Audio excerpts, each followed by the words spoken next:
India میں ایک شہر ہے امرتسر. امرتسر کے ایک حاجی اسماعیل صاحب بیان کرتے ہیں، کہتے ہیں میں مدینہ پاک میں تھا تو میں ہوٹل پہ جب بھی کھانا کھانے لگتا تو مدینہ پاک کی ایک بلی آ کے میرے پاس بیٹھ جاتی تھی، اور میں حضور کے شہر کی بلی سمجھ کے نا اس سے پیار کرتا، محبت کرتا، اور خود کھانا بعد میں کھاتا، پہلے روٹی کے ٹکڑے کر کے نا اس کو دیتا. یوں ہی میرا وقت گزر رہا تھا. جب بھی کھانا کھانے لگتا بلی آ جاتی اور میں اس کی خدمت کرتا. کہتے ہیں مدینہ پاک میں میرے 3 دن رہ گئے تھے. غور سے سننا، 3 دن رہ گئے تھے مدینہ پاک میں، اور پھر میں نے واپس آنا تھا انڈیا، امرتسر واپس اپنے گھر آنا تھا. تو میں نے دسترخوان لگایا نا ہوٹل پہ، حسب معمول بلی آ کے پاس بیٹھ گئی. میں روٹی کے ٹکڑے کرنے لگ گیا اور میں دل میں سوچنے لگ گیا کہ یہ بلی مجھ سے مانوس ہو گئی ہے،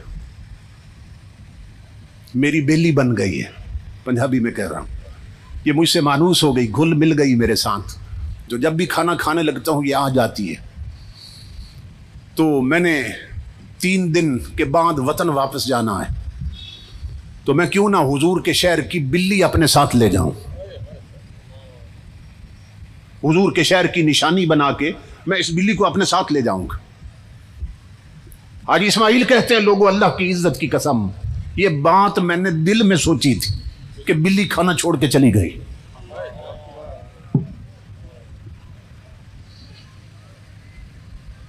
تیرے اعلی حضرت فرماتے ہیں تیرے قدموں میں جو ہے غیر کا منہ کیا دیکھے، اور کون نظروں میں جچے دیکھ کے طلبہ تیرا. کہتے ہیں دل میں سوچا کہ بلی کو پکڑ کے اپنے ساتھ لے جاؤں گا انڈیا، امرتسر. دل میں سوچا، بلی کھانا چھوڑ کے چلی گئی. کہتے ہیں مجھے سمجھ نہیں آئی کہ بلی کیوں چلی گئی.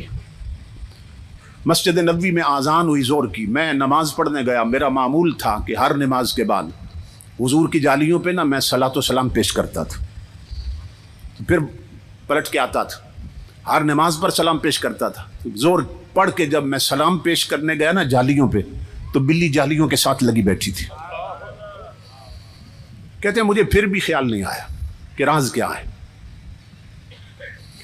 اگلی نماز پڑھی، پھر سلام پیش کیا حضور کی بارگاہ میں، بلی وہیں بیٹھی تھی. عشاء کی نماز پڑھی، جالیوں پہ گیا تو بلی وہیں بیٹھی تھی. اتنی بات میرے ذہن میں آ گئی کہ اس کا مطلب یہ ہے کہ بلی کی پکی جگہ یہی ہے، پکا ٹھکانہ یہی جالیاں ہیں، ادھر ہی بیٹھی رہتی ہے، اور جب بھوک لگتی ہے تو پھر ہوٹل پہ چلی جاتی. کہتے ہیں میں نے یہ اندازہ لگایا. تو مدینہ پاک میں نا میری آخری رات تھی. میں نے سوچا کہ آخری سلام پیش کرنے حضور کی جالیوں پہ آنا ہے، تو بلی ادھر ہی ہوتی ہے، ادھر ہی سے پکڑ کے ساتھ لے جاؤں گا. کہتے اس مقصد کے لیے مدینہ پاک سے میں نے ایک ٹوکرا بھی خرید لیا تھا، اس میں بلی میں ساتھ لانا چاہتا تھا. کہتے ہیں مدینہ میں میری آخری رات تھی. کہتے ہیں لوگوں اللہ کی عزت کی قسم، جب رات کو میں سو گیا میرا مقدر جاگ اٹھا. میں نے خواب دیکھا، امام الانبیاء خواب میں تشریف لے آئے. میں قدموں پہ گرا، میں نے عرض کی میرے آقا بڑا کرم فرما دیا آپ نے، بڑی عنایت کر دی، مجھے اپنا دیدار عطا کیا. امام الانبیاء نے فرمایا حاجی اسماعیل تو اس لائق نہیں تھا کہ تجھے دیدار کرایا جاتا، مگر مجھے آنا پڑا، مجھے آنا پڑا. حضور نے فرمایا، میں نے عرض کیا آقا کیسے تشریف لائیں؟ امام الانبیاء نے فرمایا حاجی اسماعیل خبردار، خود جا سکتے ہو، میرے مدینے کی بلی نہیں لے جا سکتے ہو.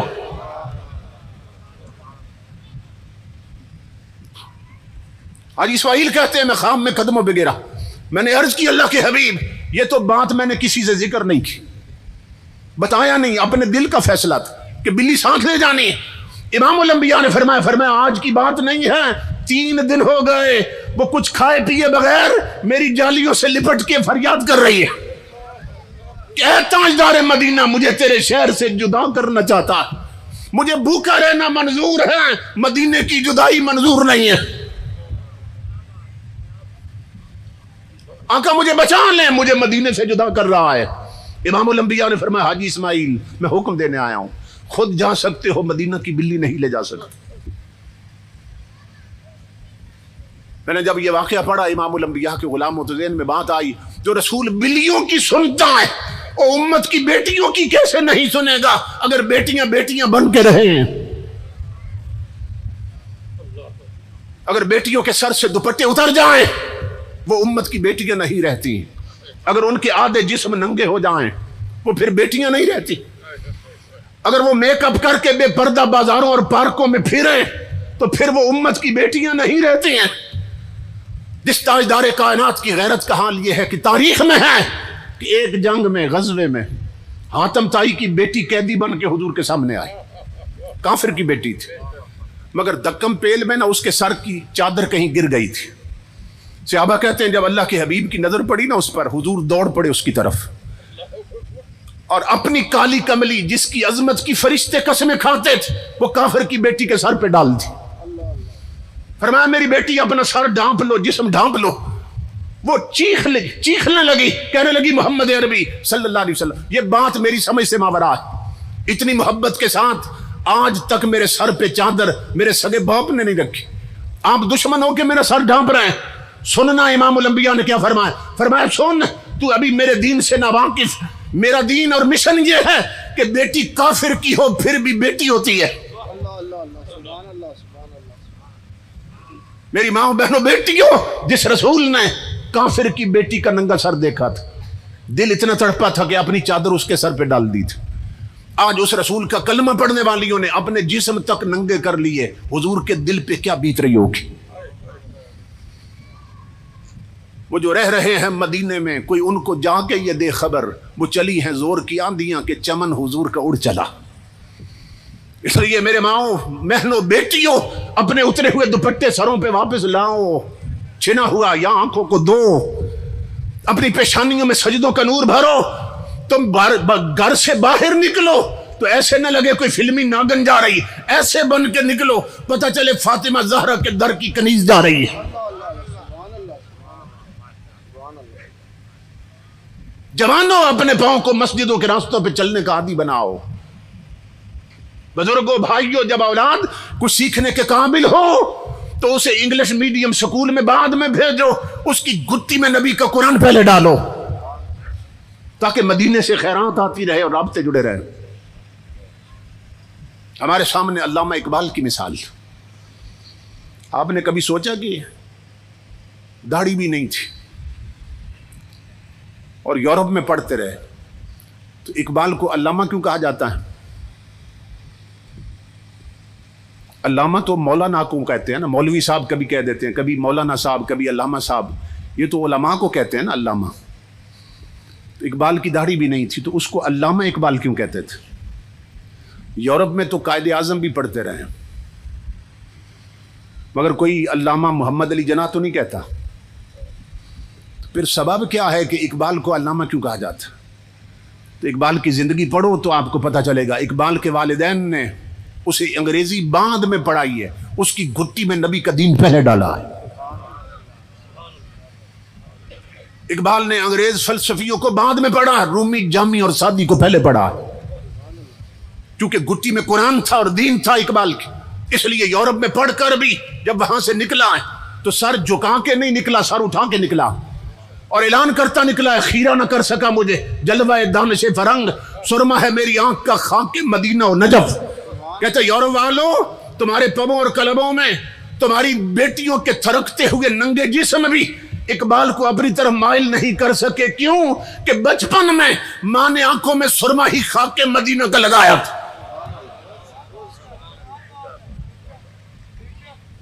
اس لیے میرا پیغام ہے تجھ کو سنبھلنا تو ہے اب وقت سنبھل جا. اے بحر عمیق اپنے کناروں سے اچھل جا. غافل تجھے پا کر لے آئے ہیں پھر جال. تو باز ہے بلبل نہیں بستان سے نکل جا. باطل سے نہ ڈر جنگ کے میدان میں اتر جا. رکھ حق پہ نظر ماہو سریا سے گزر جا. کہ تجھ کو حسین ابن علی نے یہ وصیت مرنا ہے تو ڈر موت سے جینا ہے تو مر جا. تقدیر الہی کے نوشتے بھی وہی ہیں. اللہ بھی وہی اس کے فرشتے بھی وہی ہیں. اتریں گے ملائک تیری امداد کو اب بھی گر ذات خدا سے تیرے رشتے بھی وہی ہیں. اپنے رشتے حضور سے پھر سے بحال کیجئے. تاجدار کائنات کا فیض آج بھی جاری و ساری. جو اہل ہیں حضور آج بھی انہیں نواز رہے.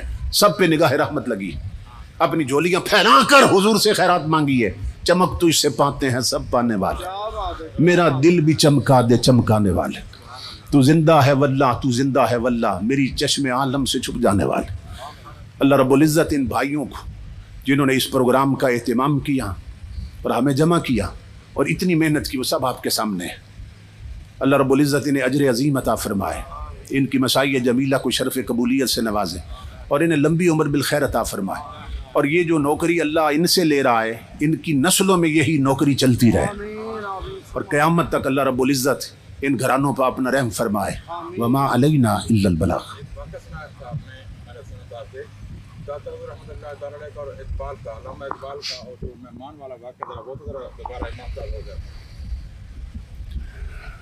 یہ ایک واقعہ فرما رہے، کسی خطاب میں سنا انہوں نے، تو فرماتے ہیں کہ وہ سنا دیں، تو میں عرض کر دیتا ہوں اختصار سے۔ وہی بات ہے، حضور کی خیرات جاری و ساری ہے، جس کی ڈوریاں پکی ہوتی ہیں اس کو خیرات ملتی رہتی۔ امام الانبیاء کے غلاموں، علامہ اقبال کے نوکر کا بیان ہے، اور یہ بات مجھے سب سے پہلے حضرت مولانا عبدالستار خان نیازی رحمۃ اللہ علیہ نے بتائی تھی، کہ آپ فرماتے ہیں کہ ہم اقبال کے نوکر سے خود ملے تھے۔ یہ علامہ مولانا عبدالستار خان نیازی رحمۃ اللہ علیہ، یہ علامہ اقبال قائد اعظم محمد علی جناح کے ورکروں میں سے تھے، مسلم لیگ کے ورکروں میں سے تھے، تاریخ پاکستان میں ان کی بڑی خدمات۔ تو وہ فرماتے ہیں کہ میں نے اقبال کے نوکر سے پوچھا کہ کوئی بات سناؤ جو آنکھوں سے دیکھی ہو، تو اقبال کا نوکر کہنے لگا کہ میں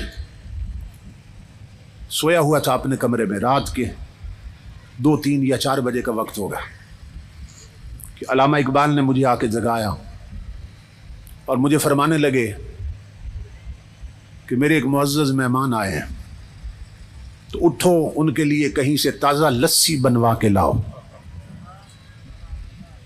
کہتے ہیں میں اٹھا، میں حیران ہوا کہ اس وقت مہمان آئے ہیں اور لسی پینا چاہتے ہیں، یہ بڑی عجیب بات، اس وقت لسی کہاں سے ملے گی؟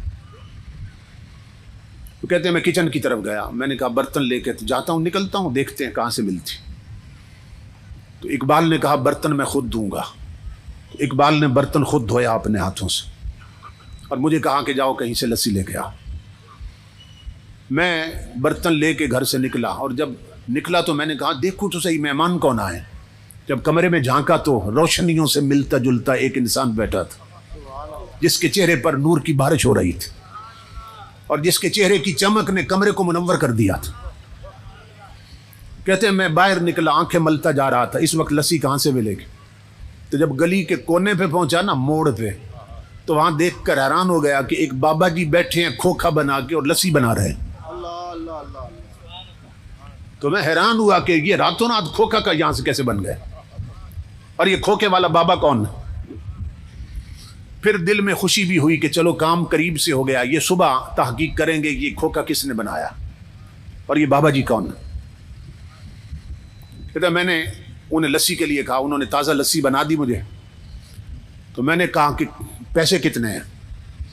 تو وہ ہنس کے فرمانے لگے لے جاؤ، اقبال سے ہمارا معاملہ چلتا رہتا ہے۔ تو میں حیران ہوا کہ یہ بابا جی اقبال کو بھی جانتے ہیں۔ خیر میں لسی لے کے آ گیا، اقبال نے برتن مجھ سے پکڑا اور اندر مہمانوں کو پیش کی۔ میں اپنے کمرے میں بیٹھا تھا اور سوچ رہا تھا کہ اب مہمان رات رکتے ہیں یا چلے جائیں گے، ابھی کیا صورتحال بنتی۔ تو میں نے محسوس کیا کہ مہمان اٹھے ہیں واپس جانے کے لیے، اقبال کے سینے لگے، اقبال کا ماتھا چوما انہوں نے اور دروازے سے نکلے۔ میں نے اقبال کو آواز دی، میں نے کہا علامہ صاحب میں دروازے کنڈی لگا دیتا ہوں، آپ آرام فرمائیں۔ کنڈی لگانے کی بجائے میں گلی میں چلا گیا۔ میں نے کہا دیکھو تو صحیح مہمان اس وقت آئے تھے، یہ کون ہے، کدھر جاتے ہیں؟ تو اقبال کا نوکر کہتا ہے میں نے جب دیکھا تو اللہ کی عزت کی قسم انہوں نے ایک قدم اٹھایا اقبال کے دروازے سے اور دوسرا قدم گلی کے آخری کونے میں رکھ دیا اور غائب ہو گئے۔ میں پیچھے بھاگا، میں نے کہا یہ اتنا لمبا قدم جسمانی نہیں ہو سکتا، یہ کوئی روحانی قدم اٹھا۔ پیچھے بھاگا، جب گلی کے موڑ پہ گیا تو حیران ہو گیا، نہ بابا نہ کھوکھا نہ کھوکے والا، مہمان بھی غائب، کھوکھا بھی غائب، بابا بھی غائب۔ میں پلٹ کے آیا, میں اقبال کے قدموں پہ گرا. میں نے کہا قلندر لاہوری, خدا کے لیے مجھے بتا یہ آنے والے بزرگ کون تھے اور وہ کھوکھے والے بابا جی کون تھے؟ اقبال نے کہا نہ چھیڑ ملنگانو, جب اپنا کام کرو. میں نے کہا میری زندگی گزری ہے خدمت میں, خدا کے لیے مجھے بتائیں کون تھے؟ اقبال نے کہا میرے ساتھ ایک وعدہ کرو تو بتا دیتا ہوں, میری زندگی میں یہ راز فاش نہیں کرو گے. میں نے کہا علامہ صاحب میں وعدہ کرتا ہوں. اقبال نے کہا سن اللہ کی عزت کی قسم, آنے والے غریب نواز تھے, کھوکھے والے داتا علی حجویری تھے. اسی پر اقبال کہتا ہے فنا کیسی بقا کیسی جب اس کے آشنا ٹھہرے. کبھی اس گھر میں آ نکلے, کبھی اس گھر میں جا ٹھہرے. جو اللہ والے بن جائیں, اللہ سے لو لگا لے, حضور کے غلام بن جائیں, موت بھی انہیں مار نہیں سکتی, ان کی قبریں بھی زندہ رہتی ہیں.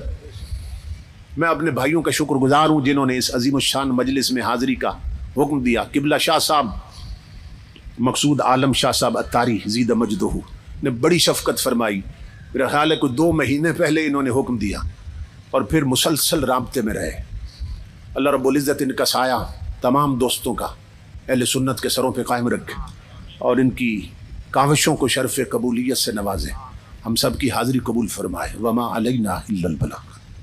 سلام کے لیے کھڑے ہو جائیں.